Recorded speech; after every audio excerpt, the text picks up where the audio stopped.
Bueno, la verdad que soy un agradecido al Barcelona que me dio la oportunidad de poder cumplir mi sueño, de poder pelear por ello, y obviamente es fundamental en toda mi vida, tanto en lo futbolístico como en la vida personal. Llegué con 13 años y prácticamente llevo más tiempo acá que en mi propio país. It's true. When Lionel Messi needed help in the most difficult moments of his life, FC Barcelona were always there for him. As a kid, the boy was made fun of and ostracized for being different. But while many people didn't believe in him, others encouraged him to never give up. What everyone saw as a weakness, he made it his strength. Despite poverty and health problems, little Messi became great, and today, many people consider him the greatest. You can also break the mold and don't stick to the norms. Take inspiration from Lionel Messi's journey.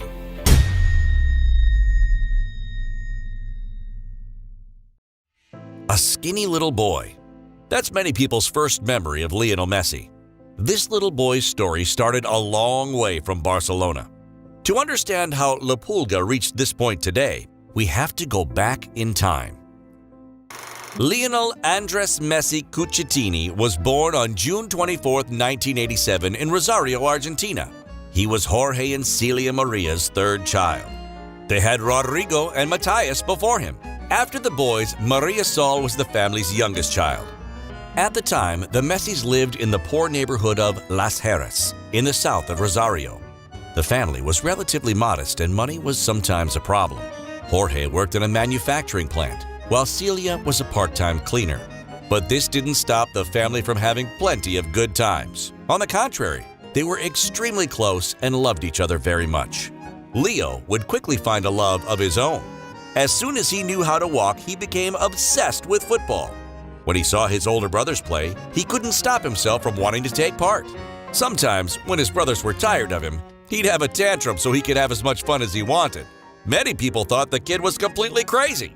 But in reality, when he wasn't playing football, Lionel stepped back.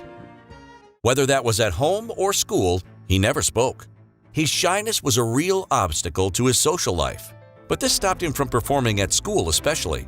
In honest terms, Lionel Messi was never interested in school. For him, the ball was the only thing that made sense. As soon as he was playing on the pitch or on the street, he was never the same.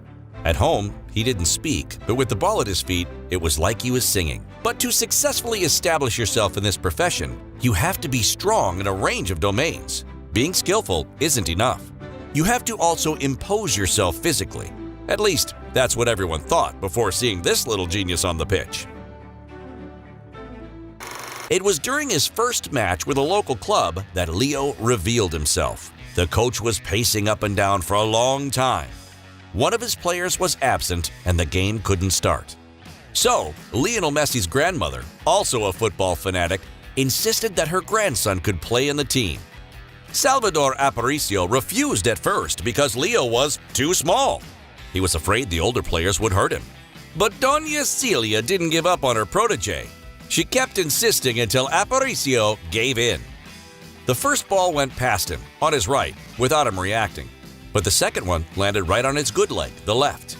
After controlling the ball, he started dribbling. One player, two, three. I was afraid the others would hurt him, so I told him to shoot. But he continued without stopping. I'd never seen that. I said to myself, I'm never taking this kid off my team. He delivered performances in this vein nearly every time he played. And his level soon caught the attention of the biggest local club, Newell's Old Boys. When he joined their academy, he met Antonella Roccuzzo. At the time, their relationship wasn't anything like it is nowadays, but the two kids were very close and good friends. The young girl played an important role when it came to the boy's shyness. Little by little, he went from being very introverted to more sociable. They had a close friendship, and that didn't go unnoticed. Aside from being shy, there was one other thing that made him stand out at first glance: Leo's small stature. He was just 3'7", aged 9. This worried a lot of people, including Dr. Schwartzstein. On January 31st, 1997, he called Lionel and his parents to tell them that their kid was suffering from a lack of growth hormones. To fight against this problem, The boy needed intramuscular injections of a synthetic hormone, a serious and expensive treatment without which it would be impossible for him to grow taller than 4'9" as an adult. My parents did my injections at first until I learned how. Then, at the age of 12, I started to inject my legs once a night. It was something that didn't interest me. It was a small needle, it didn't hurt, and it was just part of my routine that I had to do, and I did it normally. At first, the Ascinder Foundation took complete responsibility for this treatment, but unfortunately, the economic crisis in Argentina put an end to this precious support. Without it, little Leo's hopes vanished. His dream of becoming a professional footballer disappeared. But Jorge and Celia refused to give up on their child. They gave everything they could to pay the astronomical sums required for their son's treatment. But once again, this wasn't enough. The only option was to turn towards clubs that could take charge of this treatment. According to the Messi family, several Argentine clubs showed interest in Leo, including River Plate. But his treatment slowly made them lose interest one by one. In the end, in 2000, following the advice of an agent who recommended that his parents turn towards European clubs, Lionel Messi joined FC Barcelona. This version of events has been rejected by many sources in Argentina who explain that he got most of his treatment in his home country. Who cares? Hope had returned. Leo continued his treatment and grew enough to start his training at Barca. And when he joined La Masia, his talent had everyone in agreement. He even silenced all the comments about his atypical physique. His rise within the Catalan club was astonishing. In a few years, he climbed the ranks until he joined the professional team. But his real breakthrough happened in 2007. That year, he scored a hat-trick against Real Madrid and scored a Maradona-esque goal against Getafe. The good performances stacked up, but so did the injuries. And with Pep Guardiola's arrival on the touchline, many people had their doubts. La Pulga's lifestyle was starting to be questioned. While his height was no longer a problem, and while he was delivering on the pitch, Lionel Messi was often sick. Sometimes he'd throw up because he hadn't eaten anything. Off the pitch, it wasn't any better. For years, I ate badly. Until I was 22 or 23, I let myself go and I would eat chocolate, cookies, soda. But now I eat well. I eat everything in a much more rigorous manner. From time to time, a bit of wine is quite nice too. I've especially seen a change with my vomiting problems. In 2009, Leo returned to Argentina and reunited with Antonella. From then on, the player changed in many ways. It was in particular after this that his bad eating habits started to disappear.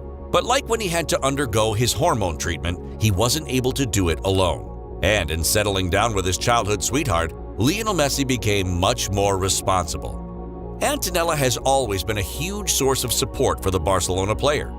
His impressive trophy collection, his crazy career. La Pulga naturally owes all of this to his talent, but also to a lot of hard work, passion, and determination.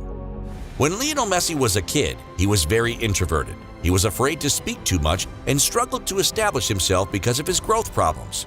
But when he had a ball at his feet, all his problems disappeared.